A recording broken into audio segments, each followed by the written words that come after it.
মিরপুর ১২ সাবরিল ইসলামিয়া মাদ্রাসার শিক্ষার্থী জামিল আহমেদ শাহজাদা গেল ১৮ জুলাই ছাত্র জনতার উপর আওয়ামী লীগ নেতাকর্মীদের ছোড়া বোমার আঘাতে গুরুতর আহত হয় ৮ বছরের শিশুটি।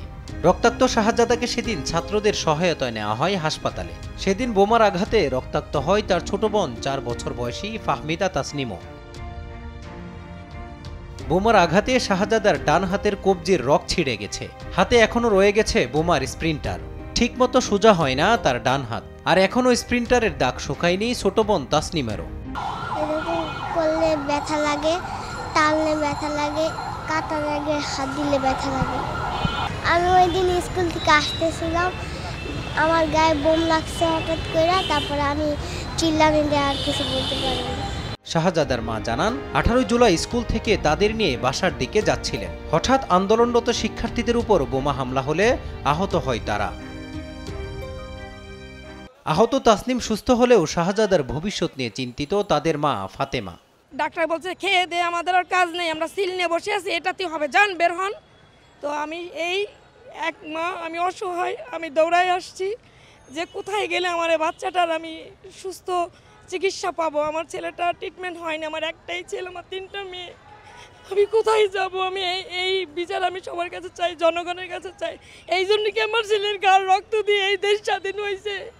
আমার ছেলের রক্ত দিয়ে, আমার ছেলের উপর রক্তের উপর আমি বসেছিলাম। আমি মা, আমি কীভাবে সহ্য করবো? আমি আল্লাহর কাছে বিচার দিছি।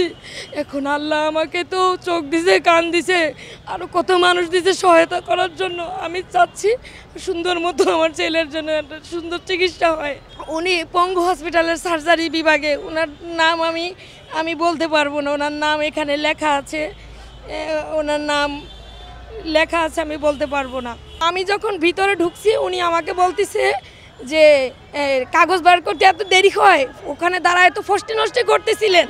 ফষ্টি নষ্টির মানে কি এটা জনগণ ভালো করে বুঝে। আমি কিছু বলিনি। তারপরে যখন বারবার তার কাছে গেছি সে উত্তেজিত হয়ে যাচ্ছিল। তার অভিযোগ, ছেলের জন্য হাসপাতালে হাসপাতালে ঘুরেও ভালো চিকিৎসা পাচ্ছেন না। চিকিৎসকের দুর্ব্যবহার পাওয়ার কথাও জানান তিনি। ভিতরে স্পেন্ডার আছে, গা শুকাক তারপরে আসবেন।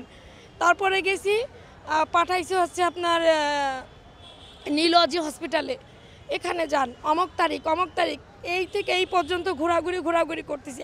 এসব অভিযোগ স্বাস্থ্য উপদেষ্টাকে অবহিত করার কথা জানান বৈষম্য বিরোধী ছাত্র আন্দোলনের সমন্বয়ক মাহিন সরকার। জানান, আন্দোলনে আহত সবার চিকিৎসা সহ সব ধরনের সহায়তা দেওয়া হবে। 3 মাসের মধ্যে স্বাস্থ্যখাতকে সম্পূর্ণভাবে চেঞ্জ করা হবে এবং আধুনিক করা হবে। তো সেই লক্ষ্যে তারা কাজ করে যাচ্ছে। কিন্তু একটি অনাকাঙ্ক্ষিত ঘটনা আপনারা কিন্তু দেখেছেন এর মধ্যেই।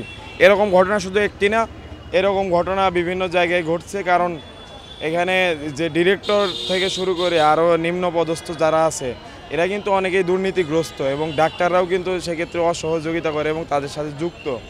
তো এটি আসলে ইন্ডিভিজুয়াল একজনের বিরুদ্ধে অ্যাকশন নিয়ে আসলে কতটুকু সম্ভব আমরা জানি না। এটা আসলে একদম উপর মহল থেকে আমরা ব্যবস্থা নিতে চাচ্ছি এবং সেই লক্ষ্যে আমরা কাজ করে যাচ্ছি। ছাত্র জনতার রক্তের বিনিময়ে পাওয়া নতুন বাংলাদেশে শাহজাদাদের অবদান স্মরণীয় হয়ে থাকবে। মাজহারুল ইসলাম, দেশ টিভি, ঢাকা।